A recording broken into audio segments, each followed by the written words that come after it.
Hello student, MS classes में आप सबका स्वागत है। आज हम लोग कक्षा 9 एनसीईआरटी गणित का जो है दूसरा लेसन जो बहुपद का है, इसकी प्रश्नावली 2.4 से जो है हम लोग 10वां प्रश्न करेंगे। और ये जो बहुपद की जो 2.4 प्रश्नावली है, ये इसकी अंतिम प्रश्नावली है। तो इसमें से हम लोग जो है अब उम्मीद है कि लेसन हमारा समाप्त हो जाएगा। 10वां क्वेश्चन करने जा रहे हैं हम लोग। देखिएगा 10वां प्रश्न हमारा लिखा है कि निम्नलिखित में प्रत्येक का गुणनखंड कीजिए। ये दो हमारा क्वेश्चन इसके अंदर दिया हुआ है। 27y की घात 3 प्लस 125y की घात z, और यहाँ पर लिखा है कि 64m की घात 3 माइनस 343n की घात 3। ये ऐसा क्वेश्चन में लिखा हुआ है।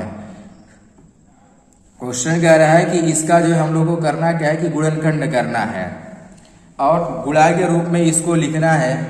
तो यहाँ पर इसके लिए हमारा एक फॉर्मूला होता है। देखिएगा फॉर्मूला क्या होता है। इसके लिए सबसे पहले मैं फॉर्मूला लिख दे रहा हूँ। देखिए फॉर्मूला हमारा होता है कि x cube plus Y cube के लिए फॉर्मूला हमारा होता है यहाँ पर कि x प्लस वाई, दूसरे ब्रैकेट में हमारा होता है कि x square minus X Y plus Y square, ये होता है।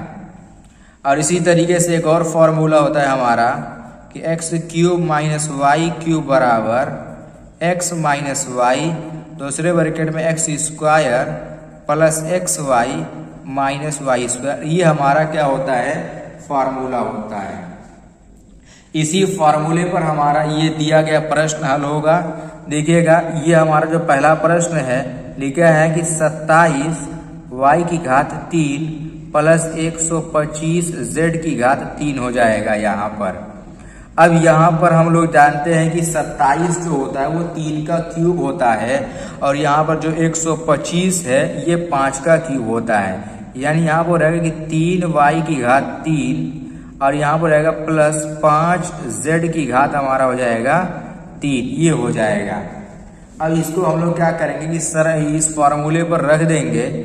अब देखिए जब इस फॉर्मूले पर हम लोग करते हैं तो हम लोग को क्या मिल जाएगा कि 3y माइनस 5z, और दूसरे ब्रैकेट में हो जाएगा कि 3y का स्क्वायर, फिर यहाँ पर माइनस 3y गुणे 5z, फिर यहाँ पर रहेगा प्लस 5z का स्क्वायर, ये मिल जाएगा हम लोगों को।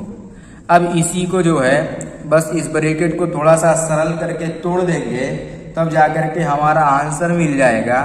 तो यहाँ पर देखिए तोड़ने पर क्या मिल रहा है, यहाँ पर हमारा कि 3y माइनस 5z, इसको कुछ नहीं करना है। और इसको हम लोग देखो 3y का होल स्क्वायर कितना हो जाएगा, हम लोग को मिल जाएगा कि 9y स्क्वायर।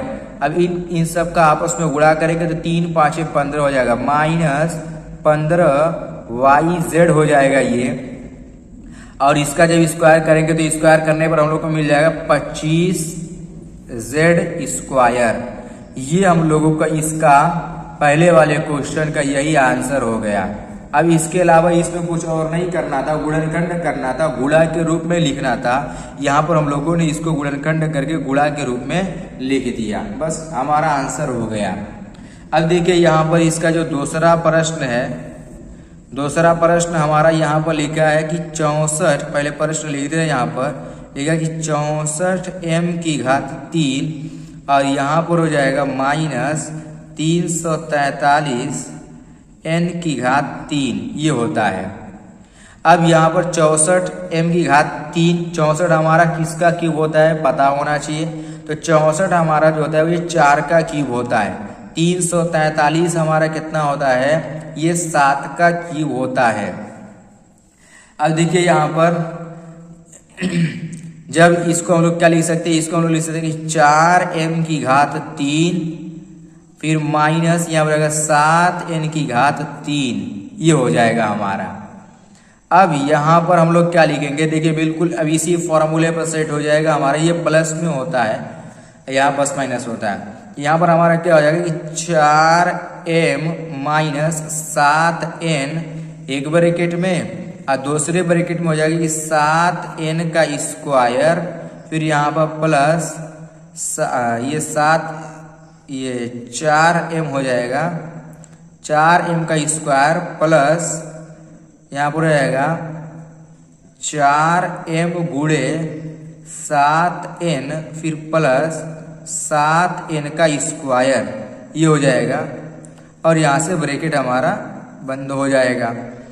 अब यहाँ पर जो हम लोग को मिल रहा है ये हमारा हो जाएगा कि 4m माइनस 7n, और इसको जब तोड़ेंगे यहाँ पर देखो 4m का होल स्क्वायर, 4 का स्क्वायर करेंगे 16m का स्क्वायर हो जाएगा, फिर यहाँ पर प्लस 4 7 28 हो जाएगा, m का n में गुणा करेंगे mn हो जाएगा हमारा, और यहाँ पर 7 का स्क्वायर करेंगे तो हम लोग को मिल जाएगा 49 और यहाँ पर रहेगा n स्क्वायर। इस तरीके से इसका यही आंसर कहलाएगा। ऐसे हमारा जो है ये क्वेश्चन नंबर 10 को इस प्रकार से जो है हम लोग लगाएंगे। कुछ करना नहीं, गुणा के रूप में लिखना, गुणनखंड होना चाहिए, गुणा के रूप में ब्रैकेट बनना चाहिए। इस प्रकार से जो हम लोग गुणा के रूप में इसको लिख सकते हैं। आइए जो है अब इसी वक्त हम लोग जो है क्वेश्चन संख्या 11 भी देख लेते हैं। देखिएगा प्रश्न संख्या 11 में भी क्या करना है, इसमें भी कह रहा है कि गुणनखंड कीजिए। ये हमारा क्वेश्चन दिया हुआ है और कह रहा है इसको गुणनखंड कीजिए, यानी इसको भी गुणा के रूप में लिखना है सर्वसमीका का प्रयोग करके। अब देखिए इसमें कौन सी सर्वसमीका लगेगी उसको मैं यहाँ पर लिख दे रहा हूँ। देखिए इसमें जो सर्वसमीका का प्रयोग करना है वो ये है x cube plus Y cube plus Z cube minus 3xy Z बराबर, यहाँ पर हमारा हो जाएगा कि x plus Y plus Z, और फिर यहाँ पर जो है दूसरे ब्रैकेट में हमारा इसमें क्या हो जाएगा, देखिएगा x square plus Y square plus Z square minus XY minus Y Z minus ZX। ये हमारा जो है इस तरीके से ये सर्वसमीका होती है, इसी का प्रयोग करना है, इसी पर हमारा क्वेश्चन लगेगा। अब देखिए इसको लिखेंगे पहले हम लोग, तो यहाँ पर लिख रहे हैं, देखिएगा यह है कि 27x की घात 3 प्लस y की घात 3 प्लस z की घात 3 माइनस 9xyz ये दिया है। सबसे पहले तो इसको हम लोग इस प्रकार से अगर बना ले तब जा करके होगा हमारा। अब देखो 27 किसका क्यूब होता है, तो हमें पता है कि 3 का क्यूब, यानी 27 यहाँ से हटाएंगे और लिखेंगे 3x का ये होल क्यूब बना देंगे। अब y को कुछ नहीं करना है तो y को तो ऐसे ही लिख देंगे, z में भी कुछ नहीं छेड़छाड़ करना, इसको भी इसी प्रकार से जो है लिख दिया जाएगा। यहाँ पर ये 9 लिखा है 9xyz, तो फॉर्मूला में 3 अलग से चाहिए हम लोगों को, तो यहाँ पर 3 इसमें से निकाल देंगे 9 में से, तो क्या बच जाएगा 3 बचेगा ना, और वो 3 किसके साथ हो जाएगा, x के, देखो गुणांक में कितना है 3 है, तो यहाँ पर x के गुणांक में 3x लिख देंगे, फिर गुणे y और गुणे z के रूप में हम लोग को मिल गया। अब देखो यहाँ पर x क्यूब की जगह पर 3x का होल क्यूब है, y की जगह पर y है, z की जगह पर z है, माइनस की जगह पर माइनस, 3 की जगह पर 3 दिख रहा है। यहाँ पर x की जगह पर 3x था तो यहाँ पर भी x की जगह पर 3x है, y की जगह पर y और z की जगह पर z है।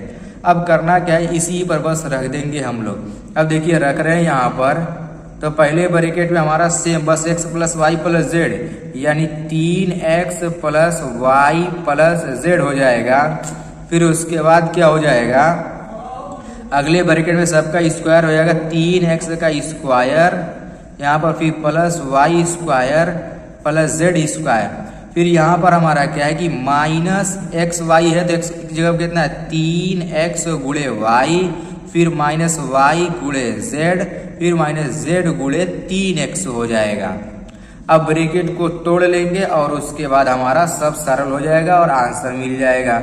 अब देखिए यहाँ पर आएगा कि 3x plus Y plus Z, और यहाँ पर हमारा क्या हो जाएगा 3x का होल स्क्वायर करेंगे कितना आएगा 9x स्क्वायर, फिर यहाँ पर प्लस वाई स्क्वायर अपनी जगह पर है, यहाँ पर जेड स्क्वायर है ये भी अपनी जगह पर। इन दोनों का जब गुणा करेंगे कितना का माइनस 3xy, इन दोनों का गुणा करेंगे केवल yz हो जाएगा। इन दोनों का जब आपस में गुणा करेंगे तो माइनस 3zx लिखे या xz लिखे, दोनों बात एक ही है।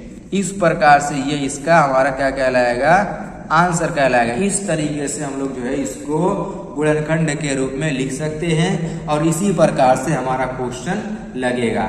तो उम्मीद करता हूँ कि सारे आप लोग को जो है प्रश्न जो है समझ में आ गए होंगे।